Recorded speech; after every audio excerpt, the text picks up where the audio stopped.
Your English podcast. Hello, everyone. Welcome back to the Your English Podcast, the perfect place to boost your English little by little with each conversation. My name is Nina. My name is Alex. And today, for your personalized deep dive, we've really been digging into the articles and notes you sent over. Yeah, all focused on this big question, right? How can we actually learn things faster and, more effectively? Mm-hmm.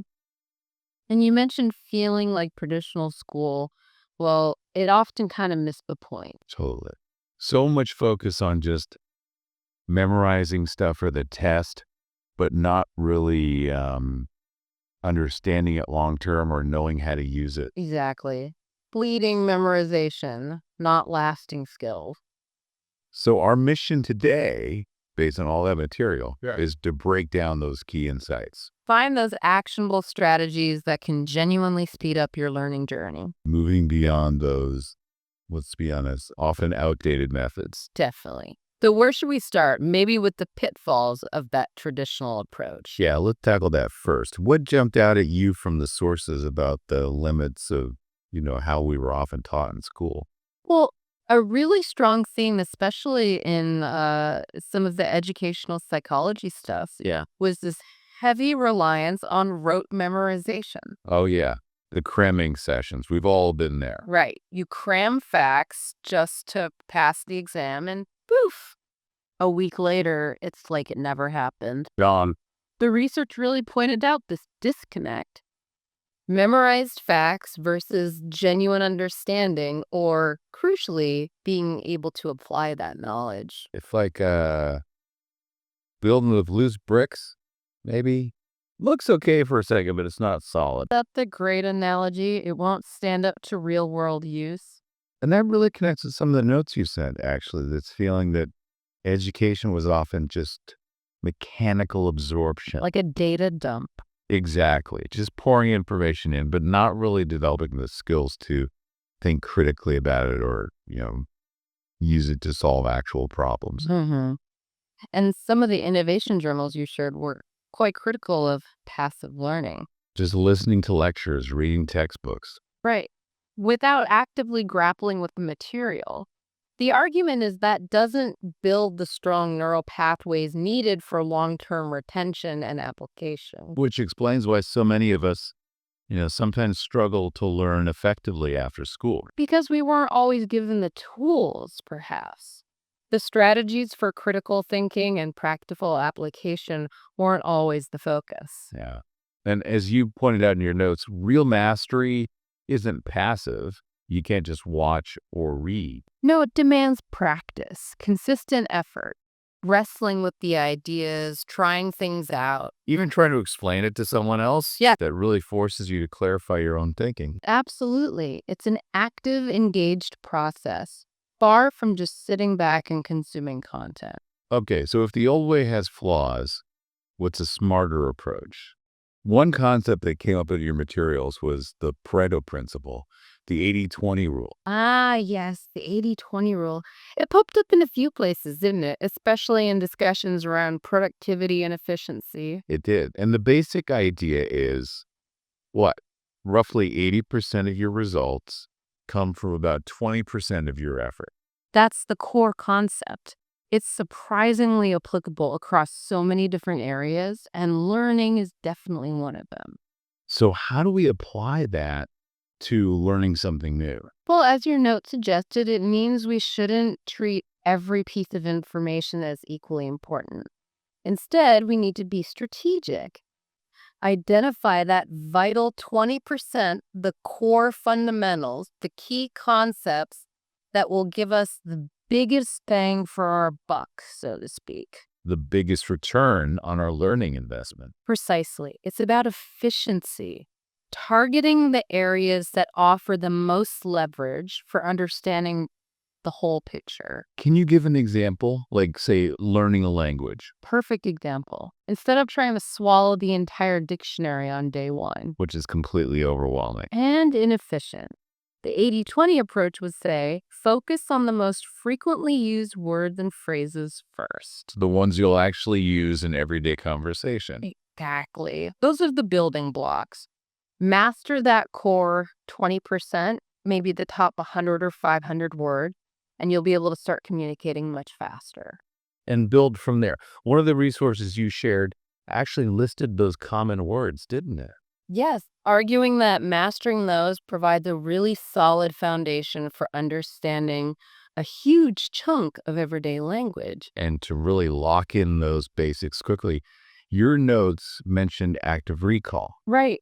This is crucial. It's not just rereading. which can feel productive, but often isn't. It creates a false sense of familiarity. Active recall means pulling the information out of your brain Like quizzing yourself. or using flashcards, trying to explain the concept out loud without looking at your notes. The effort of retrieval is what strengthens the memory, right? Exactly. The cognitive psychology papers you included really detailed how that active retrieval process builds stronger, more durable neural connections. Much faster learning that actually sticks. Okay, so focus on the core 20% and use active recall to master it. Makes sense. Now, another powerful technique that came up a lot was the spacing effect. Ah, yes, the spacing effect. This one came up consistently in the neuroscience articles. And the core idea here is spreading things out. Basically, yeah.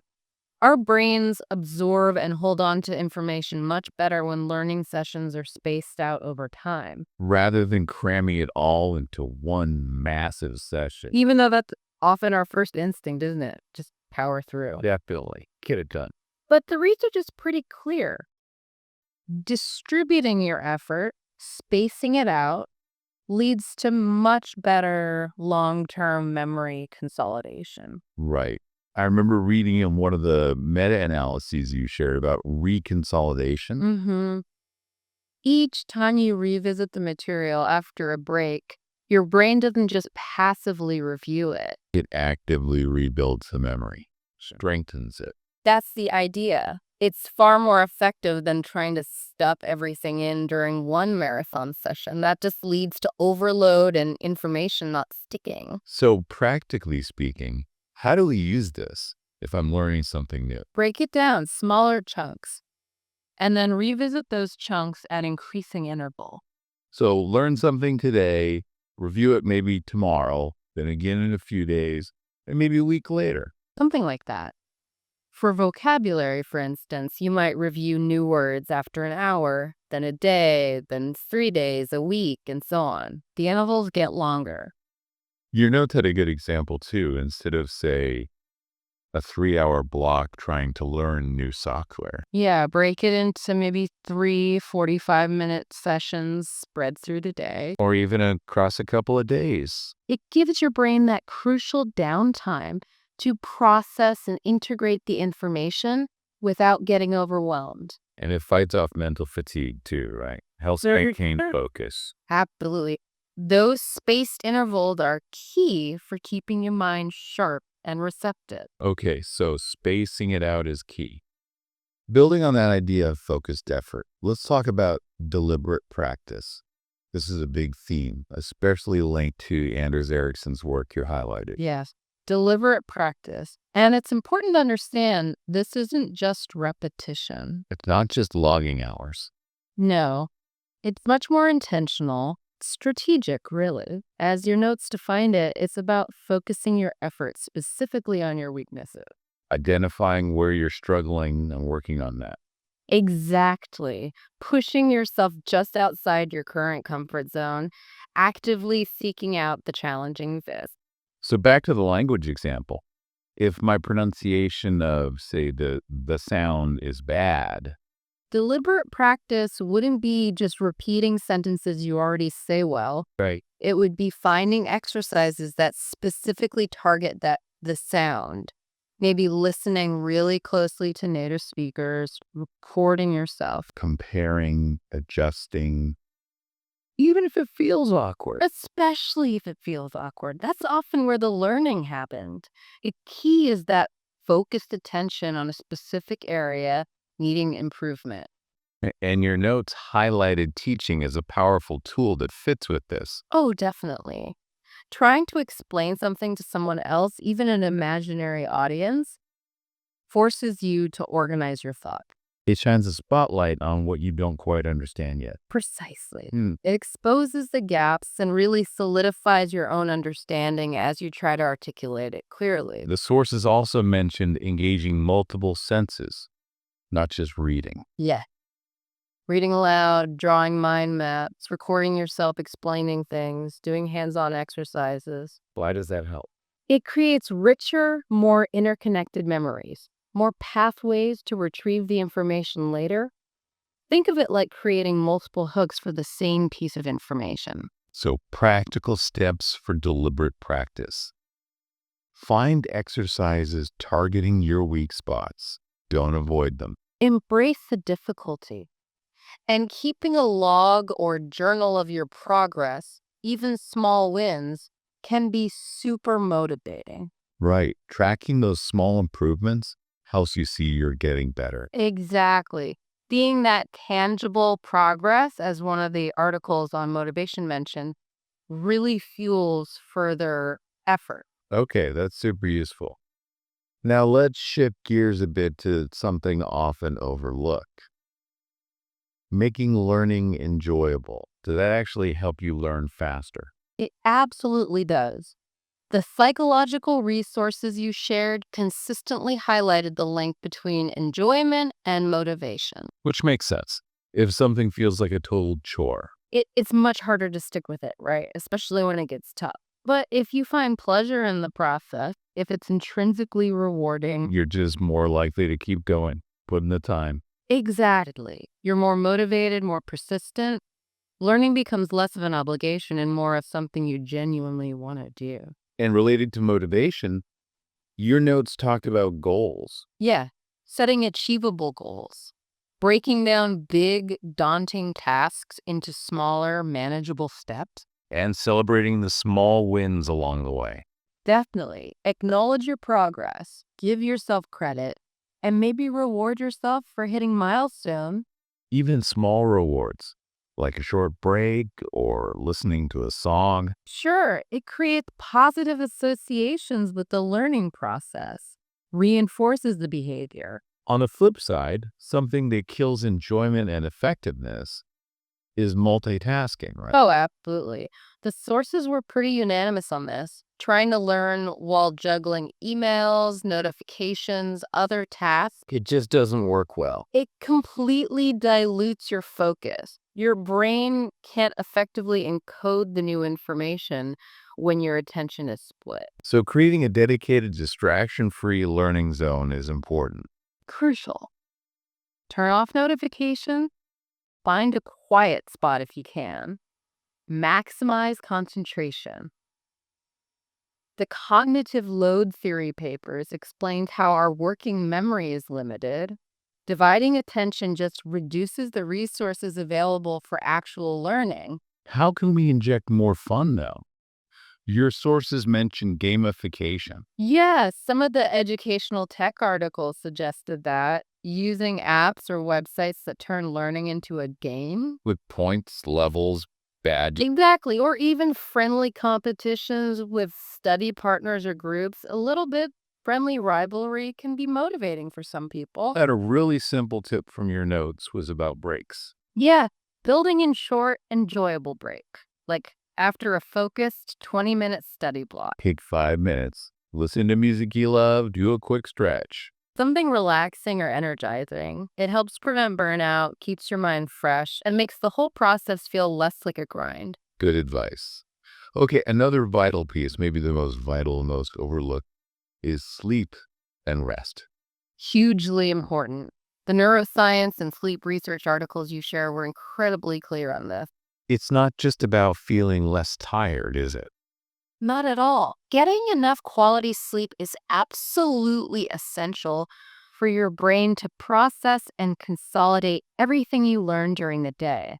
That's when the memories get solidified, moved into long-term storage. A huge amount of memory consolidation happens during sleep, particularly during certain sleep stages.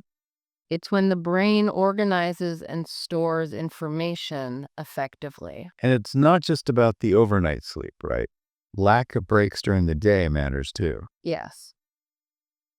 Consistently skipping even short breaks, as some of the cognitive performance articles pointed out, negatively impacts your immediate memory, your attention span, your concentration. Which just slows down the whole learning process. Your brain isn't firing on all cylinders. Exactly.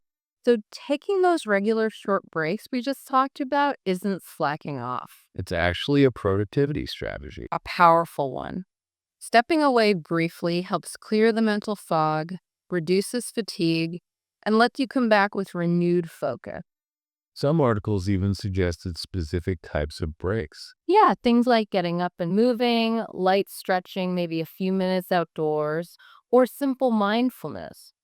The key is making them intentional and restorative, not just scrolling social media. So, consciously structure breaks into your learning schedule. Don't just power through until you crash. Definitely schedule them in. Fixed intervals for rest and active relaxation. It makes a huge difference. Okay, last big area we need to cover, and it's a foundational one: mindset. Yes, the power of beliefs. The psychological resources you looked at really hammered this home. Specifically, the idea of a growth mindset versus a fixed mindset. Exactly. The work of Carol Dweck, which you highlighted, is central here. Believing your abilities can be developed through effort, the growth mindset. Versus believing your abilities are just fixed inherent traits. Right. That fixed mindset can be really limiting, but a growth mindset changes how you see challenges. Instead of seeing them as proof you can't do it. You see them as opportunities to learn, to stretch yourself, to grow, and makes you more resilient. It really boils down to that internal dialogue, doesn't it? Shifting from, I can't do this, to I can't do this yet, or I can learn how to do this. that subtle shift is powerful. It's fundamental. As your note said, believing you can learn is often the very first step toward actually learning. So, how do we cultivate that growth mindset? Yeah. Your notes had some practical ideas. One effective method is keeping a success journal, regularly writing down your wins, however small. Why does that help? It reinforces your sense of progress and capability. It provides concrete evidence against that negative voice that says you're not making headway. And setting achievable goals again, celebrating accomplishments. Yes, that builds confidence incrementally. Each small success strengthens that belief. Okay, I learned that. I can learn the next thing too. What about things like positive affirmations or meditation? They can definitely help prime your mind. Repeating positive statements about your learning ability or using mindfulness to quiet anxieties before a study session. It helps you approach learning with a calmer, more optimistic, and focused attitude. Exactly. It sets the stage for more effective learning by managing some of the emotional roadblocks. Okay, wow, we've covered a lot of ground there, pulling from all those different sources you provided. We really have. So let's try to boil it down.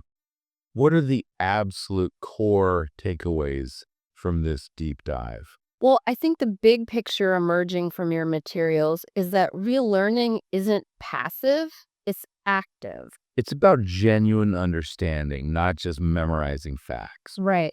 And it's about being able to apply what you learn and then reinforcing it smartly using things like active recall and spacing. It's definitely a more dynamic process than just reading a book or watching a video. Absolutely. And we saw how specific strategies can really accelerate that process. Leveraging the Pareto principle, Yeah. focusing on that key 20%, Using the spacing effect, spreading out practice over time, engaging in deliberate practice, targeting your weaknesses, making it enjoyable to keep motivation high, remembering the crucial role of sleep and rest for your brain. and underpinning it all, cultivating that positive, growth oriented mindset, believing you can improve. So the call to action for you, our listener, pulling all this together. Is to start consciously using these techniques. Don't just read about them. Take small steps. Plan your learning sessions. Maybe try spacing things out this week. Identify one small weakness and try some deliberate practice on it. Schedule in proper breaks and prioritize. And work on that mindset. Focus on growth, not instant perfection. Exactly. It's a journey of continuous improvement. And we'd love to hear how it goes for you. Definitely. As you try integrating these strategies, what works best? What challenges pop up? Share your experiences, your insights, your comments. Let's keep this conversation going. We can all learn from each other. Thank you so much for being with us on this deep dive. Subscribe to your English podcast. Like this exploration if you found it useful, and stay tuned for future deep dive. Take care, learn with pleasure, and see you in our next deep dive.